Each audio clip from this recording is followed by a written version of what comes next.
This is a production of Cornell University.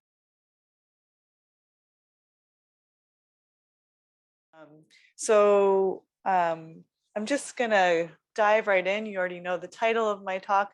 And I think, you know, unless you've been living under a rock,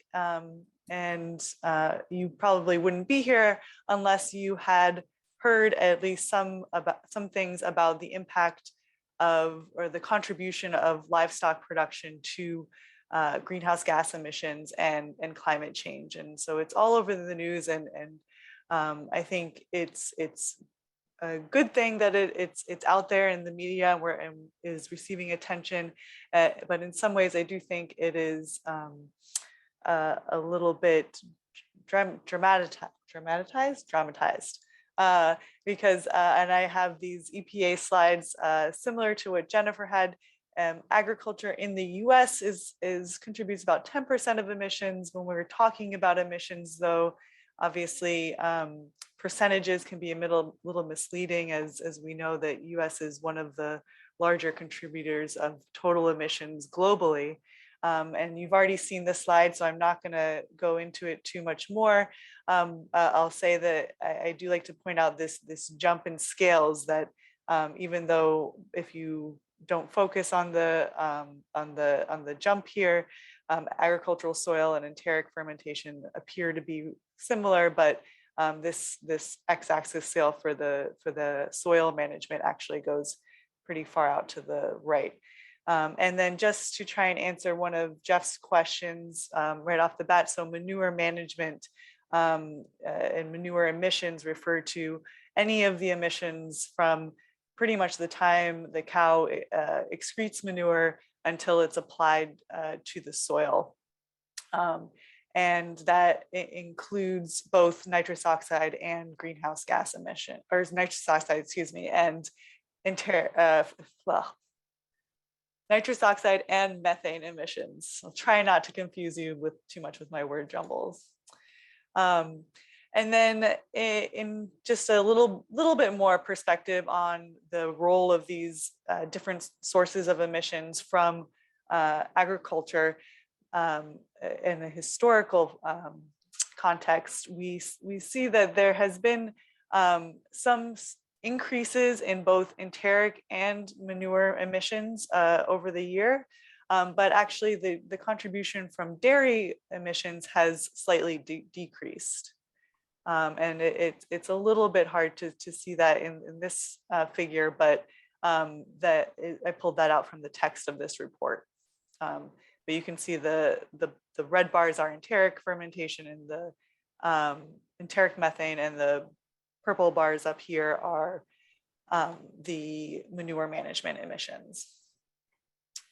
And I'll just comment that the change in the CO2 equivalents for the different years have to do with the warming potential as it's distributed over whether it's a 100-year cycle or a 20-year cycle.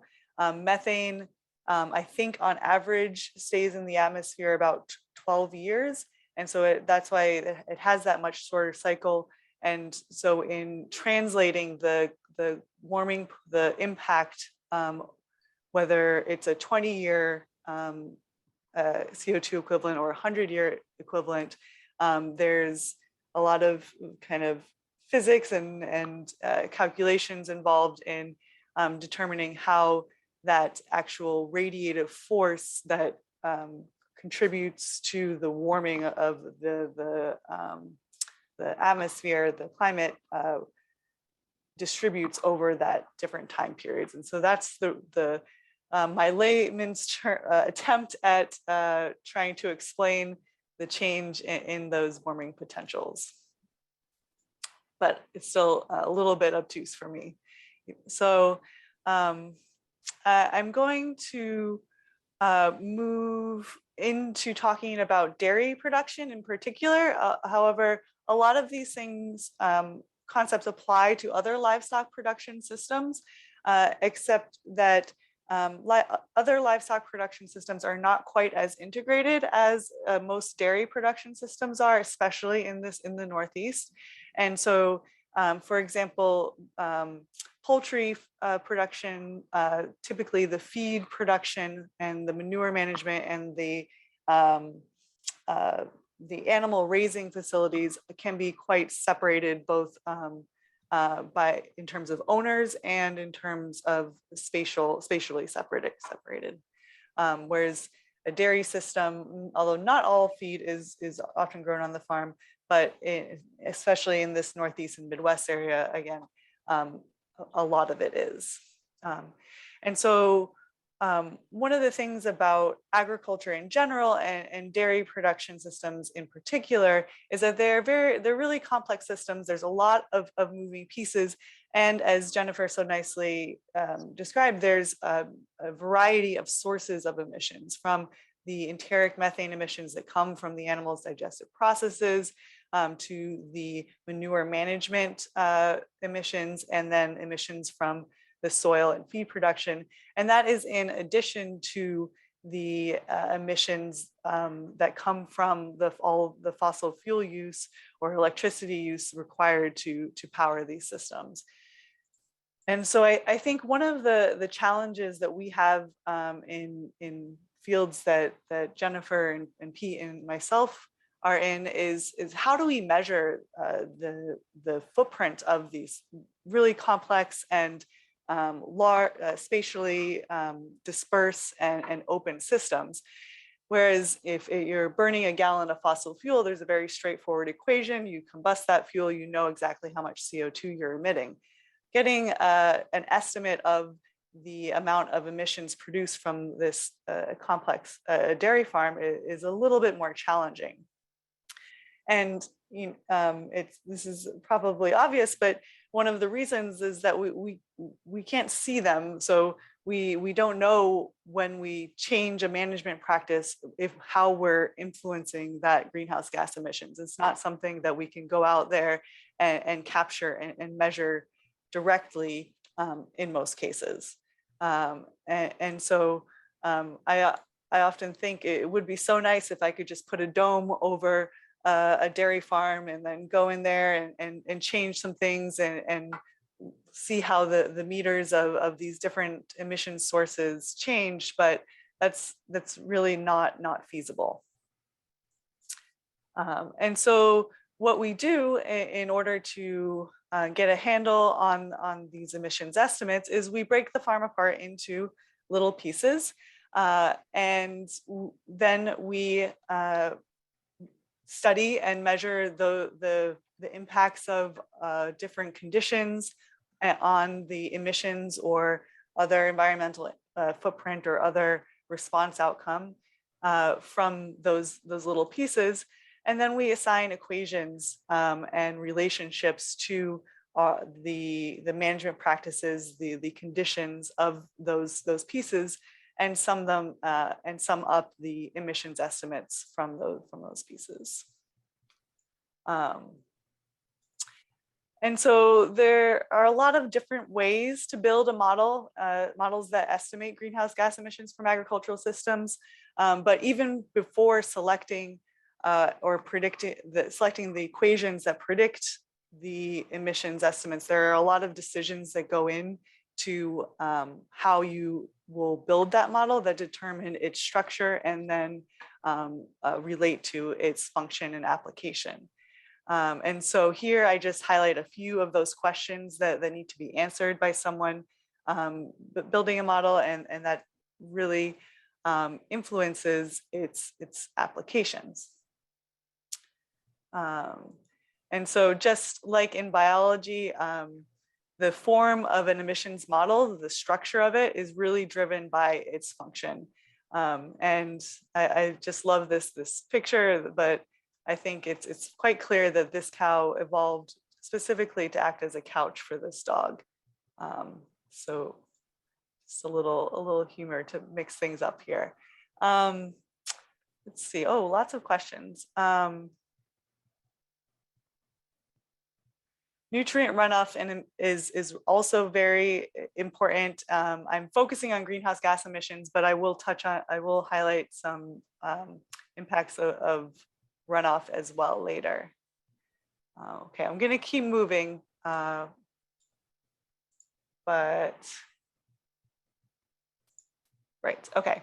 So as I said, the structure of the model is important for, it's important to develop a structure of the model that's suitable for the application.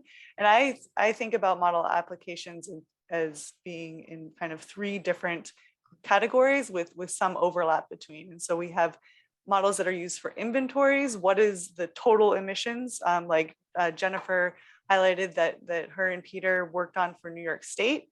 And then there are models that can be used for decision support that say, you know, if you change something, what is the expected impact? How does that influence your decision and how you manage your farm? And then, of course, models are used for research to help us understand the underlying biology, probe the boundaries of our understanding, and define new research topics.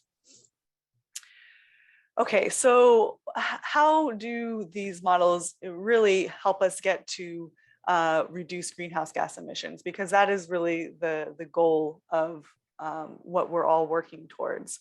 You know, if we put numbers on our impact, it doesn't actually change the outcome. So just quantifying the emissions doesn't make a difference. Feed supplements that reduce enteric methane, that changes our footprint. So changing the management practices actually is what will change our footprint. And so a good use of models is that we use these models to actually influence our decisions. And so in combining the use of inventory models as well as decision support having the models guide our management practices. And so the reason that I think we need both inventories and decision support models is that is connected to this paraphrase quote from Lewis Carroll, which is that if you don't know where you're going, any road will get you there.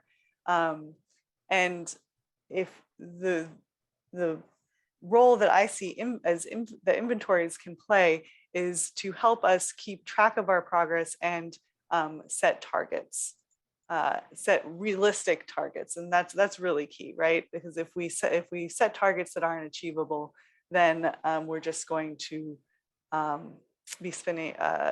get defeated.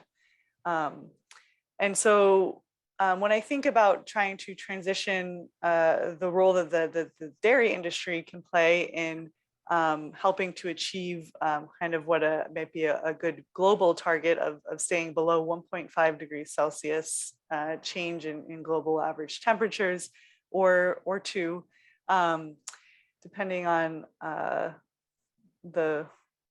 what the global community agrees on.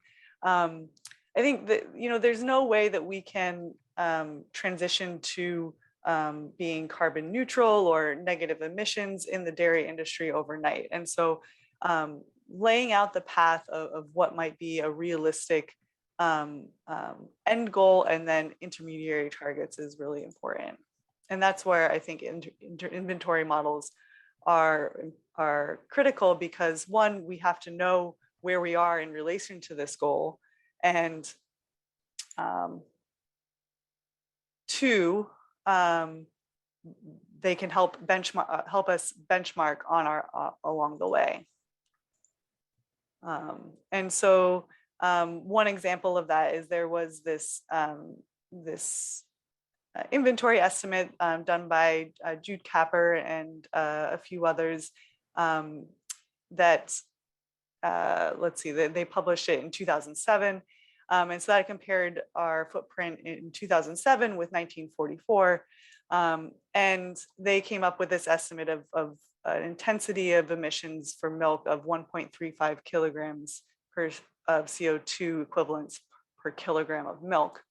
And then they repeated that inventory with some changes in 2017 and found that, you know, based on their estimates, we had actually reduced our intensity.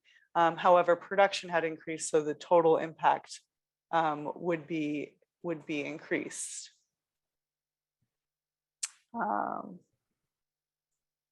Okay. Another example of some inventory models that you may have heard of are these ones by Greg Thoma and came out in 2012, 2013, and this newer one by Dr. Rotz from the USDA and his group. I'm going to dig more into this newer inventory assessment a little bit later, but then there's also this Foods Cubed group out in Minnesota. I want to highlight quickly because they've done a really great work on getting inventory estimates for the greenhouse gas emissions of feed production. So that kind of upstream impact of what is the impact of producing food for our livestock, producing feed for our livestock. To one of the questions is that they also include a water use estimate, both for all of the feeds that they include. And so just to review that, so the main objectives of inventory models are to establish a baseline, track progress and set goals. And they're often static, so they don't represent the system over time, and they are necessarily retrospective snapshots. So you can't get an estimate of the inventory in New York State today, or even on January 1st, you couldn't get an estimate of 2021 because you'd have to gather the data in order to support that estimate. And so then moving on into decision support tools and how they differ and why I think they are a critical component of this, of our efforts to reduce greenhouse gas emissions, is that without these greenhouse gas emissions, we don't actually, without these decision support tools, we don't actually know how to get to our goals, right? We have an initial inventory, it doesn't tell us how to get to where we need to go. And so that's why we need decision support tools to map out the path in order to achieve our desired emission reductions. And so there are a lot of models out there that act as decision support tools in one way or another for livestock production systems. A lot of them, these decision support tools that are in action today are at a smaller scale than the whole farm, and they might include some greenhouse gas emissions estimates on them, but I'd say that the majority of farms are, I don't think I'm overgeneralizing, that I don't think many people make decisions on how their management practices influence greenhouse gas emissions at this point. And so I believe we need to move in that direction. So some of these models that and decision support tools that I have here, like AMTS, helps to formulate rations. So how do you formulate the most efficient ration to produce milk? We could transition that into how do you formulate the most the ration that reduces enteric methane the most. FeedWatch and TMR Tracker help manage the farm grown feeds to know what your inventory is, how you can use that resource most efficiently. Other software help track milk production and cow health to make sure that your herd is as efficient as it can be. And then of course there are other software. I don't have my John Deere on here, but that would be another one that helps acts in a similar way to some of these animal and barn-based decision support tools, but in the field. And so there are also some existing whole farm models that can in some ways act as decision support tools and are moving in the direction of serving that role for our farms, even though, as I said, they're not actively, I think, being used by the majority of our production systems. So some of these that I'm going to dig into a little bit more include COMET Farm, Cool Farm Tool, and the Manure DNDC. What DNDC stands for DeNitrification oh shoot, DeNitrification. I can't believe I'm forgetting this right now, but it'll come to me. Shoot, and then IFSM is the Integrated Farm Systems model. Sorry, I will think of that name. Anyway, it's started as this manure DNDC started as a biogeochemical soil model, and then added some manure management and animal process representations to it. So summarizing that comparison between decision support tools and inventory models, the objectives of decision support tools are to predict future outcomes, provide feedback, and inform decisions. And so decision support tools are often dynamic, meaning that they represent a system over time. And because of that feature, it enables kind of comparison of scenarios and also comparison under different management conditions. And they operate often at a smaller time step, which is also favors their application as decision support tools, and are a little more flexible in terms of how management is represented within those systems. One final comparison between these two types of models is that inventory models are often applied at large spatial scales, for example, the country or New York State for Jennifer and Peter's case, whereas decision support tools are smaller scale, right? So I mentioned some of the field and cow models, and then I think the next really useful model that I'd like to see widely applied are these farm models. And so most of the models that I have mentioned so far are in this diagram, and it's not at all a comprehensive list of all of the available models, but I just wanted to place them in this Venn diagram that I shared before to let you know where I see them falling. And so really the only one that is existing and out there able to be used that I think kind of fits in this small sliver in the middle of serving an inventory purpose, a decision support purpose, and a research purpose is the integrated farm systems model. Although I think that COMET Farm and Manure and DNDC are kind of moving in this direction.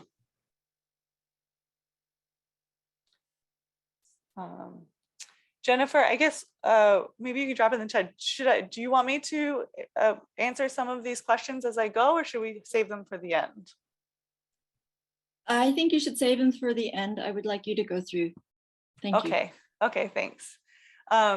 So just a little bit more on some of these existing decision support tools, in case anybody wants to go poke around and use them. So COMET Farm gets its name from carbon management evaluation tool. It was built out of a really robust research model called DECENT that's been in development for decades, that simulates carbon cycling at its core. And so it is really well placed to for those interested in long-term simulation of carbon cycling. And it represents multiple livestock species, so dairy, beef, and I believe sheep as well.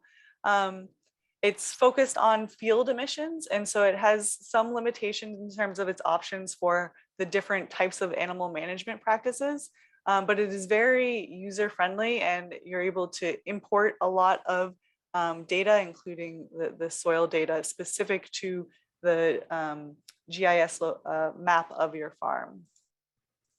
Another more recent model is the Cool Farm tool.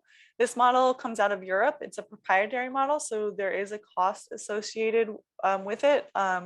Although I believe there is a version that is free for farmers. Oh yeah, it says it right here, free for farmers. But if you're a company or a research organization, it's not free. I think a nice feature of this model is it includes kind of a more comprehensive set of environmental impacts, including water use, water quality impact, and biodiversity. It's relatively easy to use. I put easy to use, but none of these models are something that you're gonna download on your phone and click a few buttons and get your footprint. And then because it was developed in Europe, there are definitely some limitations for how it represents green management and the systems that we have in the US. One example for that is they have their estimates for soybean feed production, soybean meal feed production include land use change, assuming that it's that soybeans are coming from South America, which is where the majority of soybeans fed in Europe come from. In the US, that's not the case. And so that impact of land use change on the greenhouse gas emissions estimates for producing soybean meal doesn't really, isn't applicable to US systems. I do believe that they are working on that. Here's the name of that DNDC model. So DeNitrification and decomposition. So as I said, it's a really a detailed process model that grew out of this biogeochemical soil nutrient cycling model. It's a daily model can be simulated for many years. It's a representation of management practices, but for both crop and soils, are less flexible and less detailed than some of the other models that have just a wider variety of management systems that can be represented. And then there's the integrated farm systems model. So this model was developed over many years by Al Rotz and several others at the USDA ARS, the Agriculture Research Services. I think this is the really highlights of this model is that it does do a great job of representing most of the commonly used management practices in US dairy and beef production systems. It also has those comprehensive environmental impacts, including water quality estimates, greenhouse gas emissions, energy use, although it does not have biodiversity like Cool Farm Tool does. There is grazing options, so you can have some representation of grazings, although I think there could be some improvements in the flexibility in terms of when and how long the different animal groups are grazing, and also what types of forage they're grazing. But overall, really kind of comprehensive in terms of the management options. The approach, so this model is a little bit different than Manure DNDC in that it's not continuous over time, but they simulate 25, it's continuous for a year, it simulates 25 different weather years, and then provides the average of those weather years. And then they also, this model has, I think, probably the most detailed representation of farm machinery and barn structures. So including really good estimates for the mechanical side of farming and what types of emissions and embedded emissions are associated with those. I will say that this is designed as a research tool, and I believe Dr. Rotz will still tell you that today. Although I believe it can be used for inventories and decision support if applied correctly. So check my time. So just to give you an example of how that integrated farm systems model can be applied as an inventory model. This paper by Dr. Rotz and his colleagues is a great example. It's a very recent paper that just came out in 2021. So this inventory was for the whole US. And so what they did is they used the USDA agriculture survey data to identify what they believe were represented farms from each of these regions. I believe they came up with these dairy regions based on kind of expert opinions and number of cows. Yes, I can put the ROTS paper in the chat. Let's see. Kristan, I'll take care of that. Oh, okay. Thanks, Jennifer. Sorry, I should have shared that earlier. And so once they divided the regions and then identified the representative farms based on the survey data, they then scaled the number of representative farms in each region based on the number of cows they think those types of farms represented. And then they ran IFSM with those based on those management conditions and used 25 weather years and got an average for the simulation outputs for those 25-year simulations. And then they added all of the farms up within region and then across regions. And so some results that I want to share just to highlight kind of the utility of this process is they have a total dairy footprint, which is again important to know kind of what our emissions are now. And just we shared the EPA estimates previously. So this footprint is 16% greater than the EPA emissions estimate, but this emission estimate, it differs in that it does include upstream emissions footprint, so that sometimes it's described as embedded emissions, for example, in feed that's imported or in fertilizer, chemical fertilizer that's applied to the fields. And so if they remove the upstream emissions of the emissions associated with producing anything that's purchased and brought into the farm, then this estimate would actually be 3% lower than the EPA's estimate.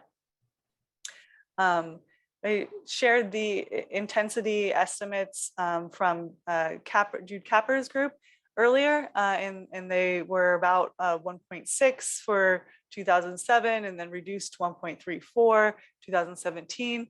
And so this paper is nice because it does give you a range of intensity estimates by region, and they range from like 0.7 to 1.5.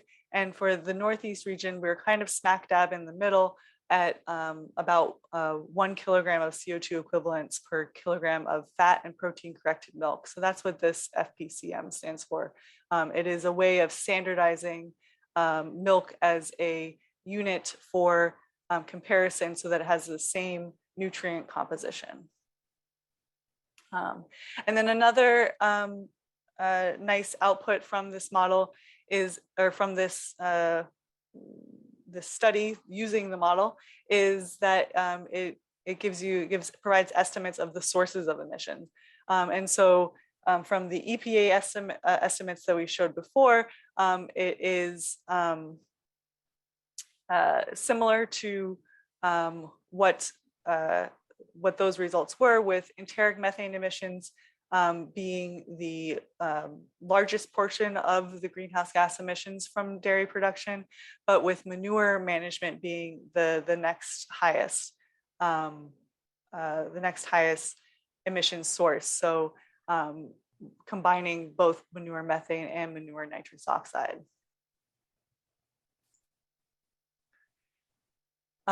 Then moving to the use of IFSM as a decision support tool, there's this other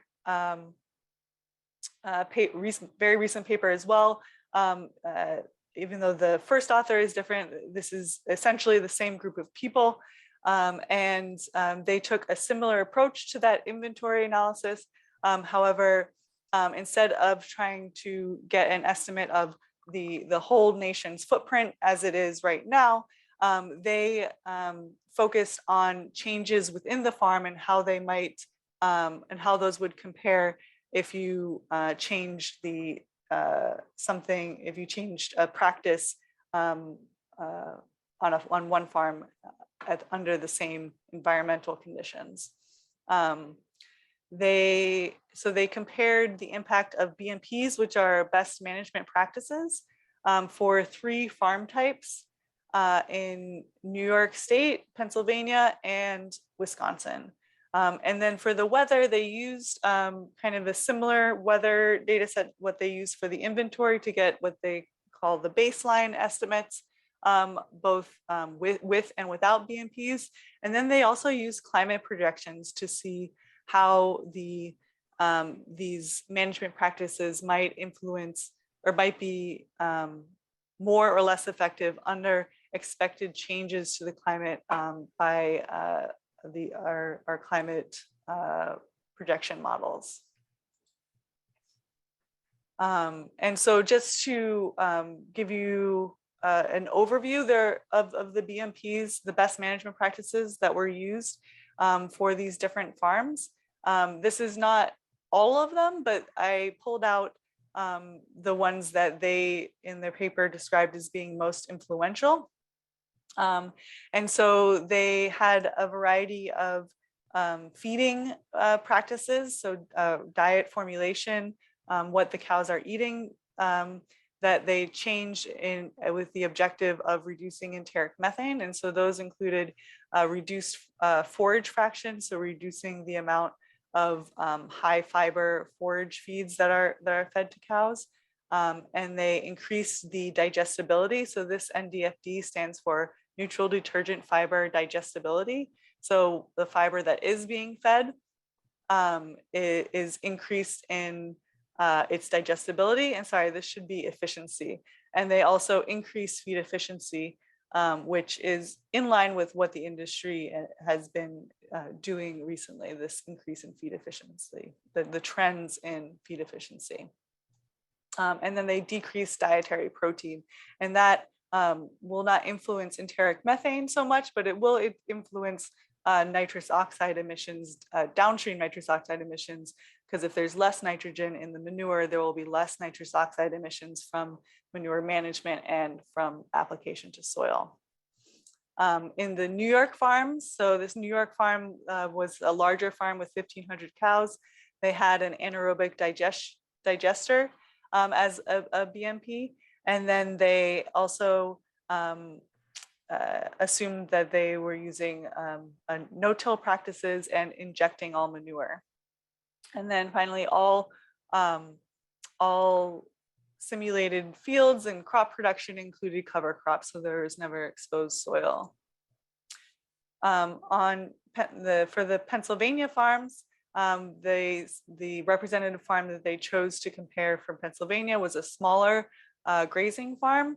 And so they also reduced the forage fraction by increasing concentrate supplement, grain supplements. They also increased the digestibility of the fiber that those cows are eating and decreased dietary protein. Because this farm is much smaller, it's not a suitable candidate for anaerobic digestion practice. And so the best management practices that they simulated on this farm was an enclosed manure storage system with flare. And they also had for manure application, manure injection instead of spreading on the surface. And they limited that manure application to summer periods. So some results from that this study that the Veltman and Rotz group published is just real quick comparing kind of between the baseline estimates and if they simulated farms that include all of the best management practices. And so you can see just by a quick glance, at baseline, the total emissions intensity is much higher. And then with all of the best management practices, the total emissions intensity is much lower. The biggest differences that you'll see is from the manure emissions. So here, this New York farm had quite a significant manure methane emissions output, and adding anaerobic digestion in particular reduced that. And then we have the orange enteric methane bars here that were reduced from those different feed efficiency and composition best management practices. Looking at the Pennsylvania farm. So again, just generally baseline estimates much higher. If you apply all of these BMPs together, much lower. The key features that led to reductions were these barn methane emissions. So this is manure that's excreted and then kind of left on the barn floor in a typical small farm like this, might be called a bedded pack manure system. And so by collecting that manure and keeping it in an enclosed manure storage facility and flaring that methane, you can see that those black bars were reduced quite a bit. And then again, that enteric methane emission reduction happens as well. And so just in the last couple of minutes here, I want to say that I want to talk about why to get to an estimate like this, where we're implementing multiple best management practices and looking at the whole farm output, is important, that why we need to use a whole farm model instead of estimating the impact on these individual pieces separately and then adding them up, is because when we in an agricultural system like a dairy farm, there is a lot of feedback when you cycle from one part of the system to another. So I mentioned that dietary protein that we feed to our animals will reduce the nitrogen content of the manure, that will reduce emissions from the manure management, but also from the soil and crops. And that change in manure composition will not only impact the emissions and environmental impacts from our field systems, but it'll also impact the composition of the feeds that are produced and feed back into the quality and composition of feeds that are being fed to the animals. And so having a model that has that connects all parts of the farm systems that you're using and is able to capture those feedback loops is really important. And so that is something that the integrated farm system does fairly well, and something that we are doing within the ruminant farm systems model, which is the model that I have been working on with a group of colleagues for the past few years. And so this infographic shows, kind of captures the essence of the model. Again, taking the inputs that describe the farm management and environment and weather, and simulating the nutrient cycling, and then being able to estimate key outcomes, including comprehensive environmental impacts, as well as economic and energy production outcomes. And so why is this RUFUS project, this RUFUS model needed, and why is it different than some of the other models that I shared with you? And the reason is that it really emphasizes a different set of model development practices that have not been applied in agricultural systems modeling.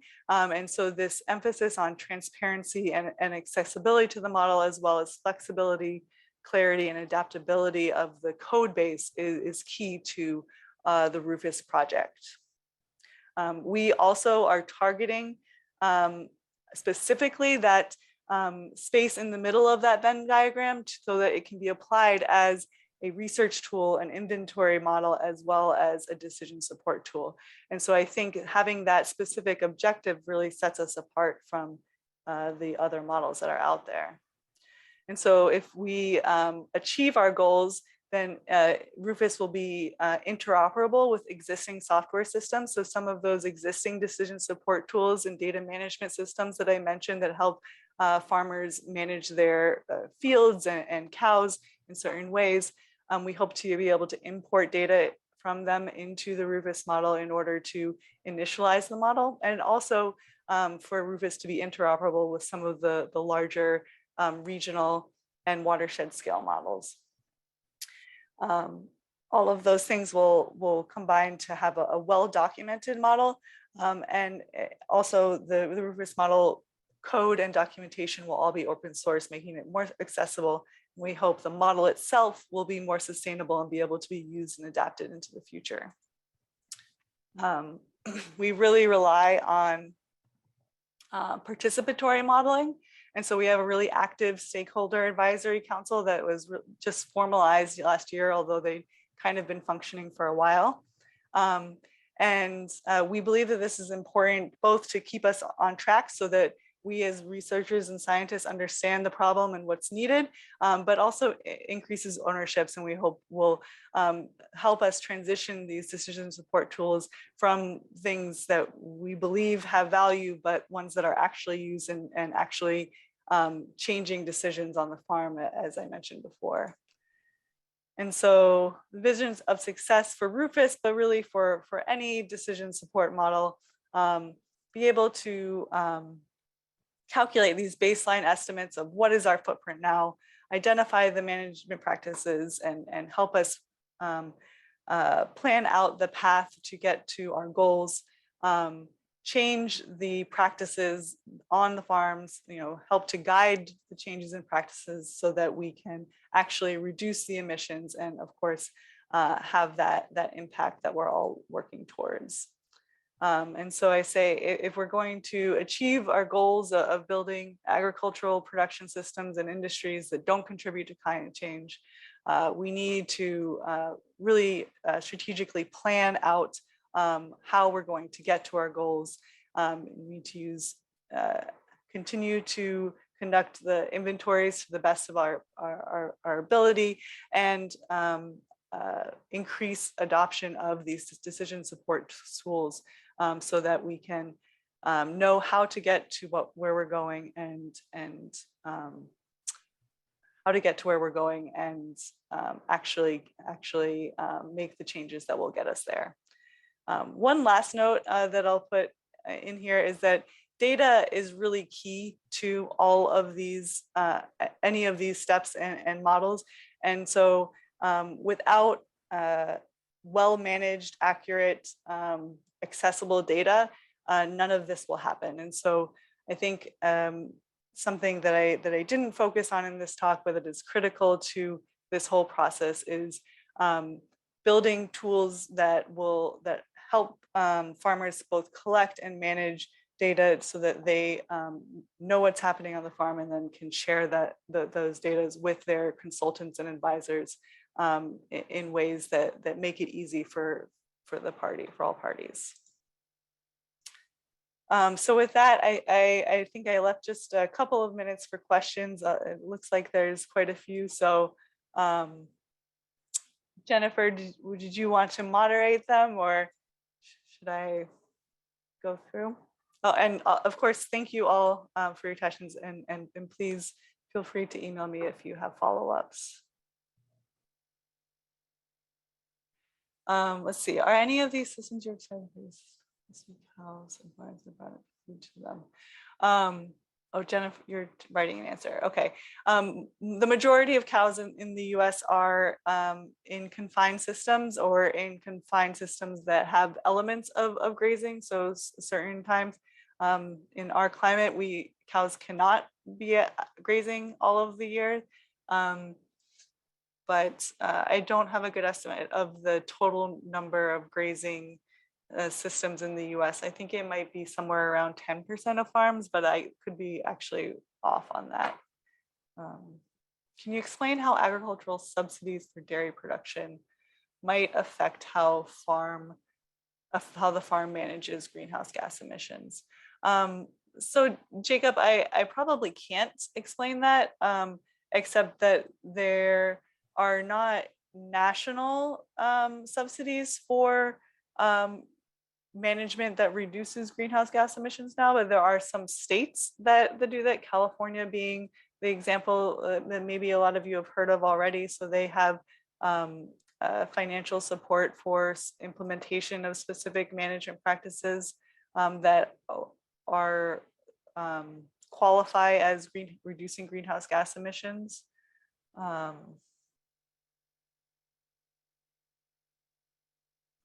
The difference in methane is about time scale. Yeah, yes, Jeff. Most of our agriculture greenhouse gas is from New York. Most of our agriculture greenhouse gas emissions are from ruminant farming.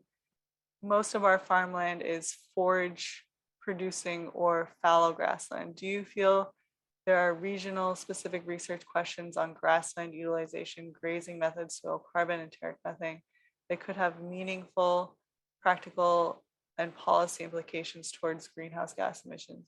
Absolutely. If you, I believe Jennifer posted that regional inventory that I highlighted, and so that really highlights the regional differences in practices and how that those different practices and climate conditions combine to produce different greenhouse gas emissions intensities. So there are definitely many groups that are looking into grasslands and probing this soil carbon sequestration question. Rufus doesn't currently have a grazing model, although we can simulate grass growing in a field, and we're working towards a pasture grazing simulation model. The carbon cycling model within Rufus is based on descent,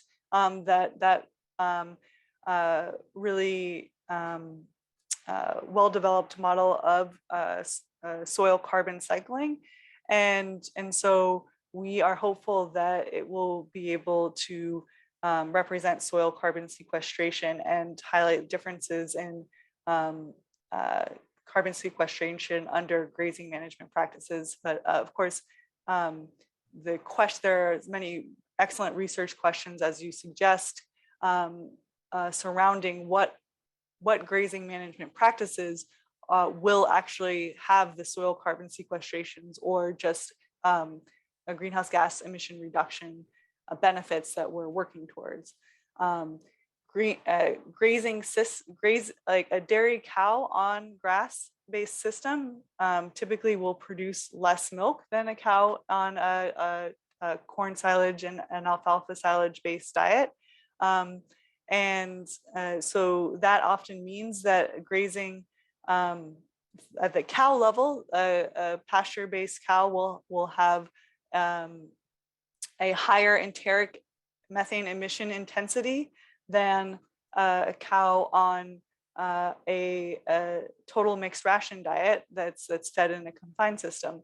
However, that's why it's so important to take into account the whole management system, because a pasture-based system will have much less upstream greenhouse gas emissions from the feed production and fertilizer application. There are trade-offs there. I think in terms of the carbon sequestration, there are still a lot of questions that need to be answered in terms of stocking density, grass types, total time on pasture, supplementary grain for the pasture-based lactated cows. So I think that's a really long answer to yes. You see hay on the farm. Yeah, absolutely. So the distinction between grass-based and grazing, with the addition that when they are inside and eating dried hay or haylage, which would be kind of a fermented grass, then you also have to address that manure management component, as I mentioned in the best management practice from changing from that bedded pack system to a cover and flare system. Thank you so much, Kristan. We have run out of time. Thank you for all your questions. People may follow up with us you have Kristan's email.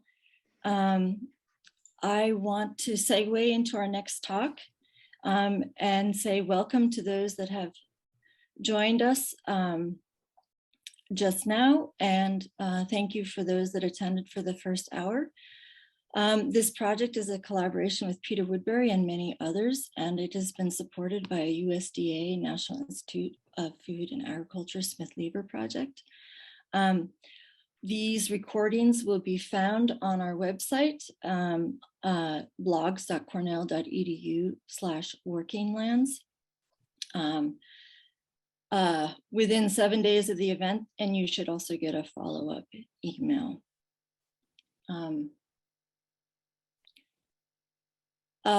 So we've been designing this Working Lands and Greenhouse Gas webinar series for the third Thursday of the month this fall from 10 a.m. to 12 p.m. We will have another series starting in the spring.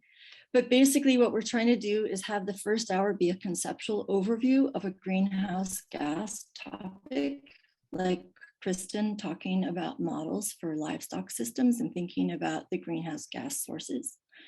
And then we focus on the second hour being some kind of an application of that concept. So a tool, a current policy, or funding opportunity. So for example, we had Kristan do models, and we will now have Dan Ludwig talking about NRCS technical service provider opportunity. This has been a production of Cornell University, on the web at cornell.edu.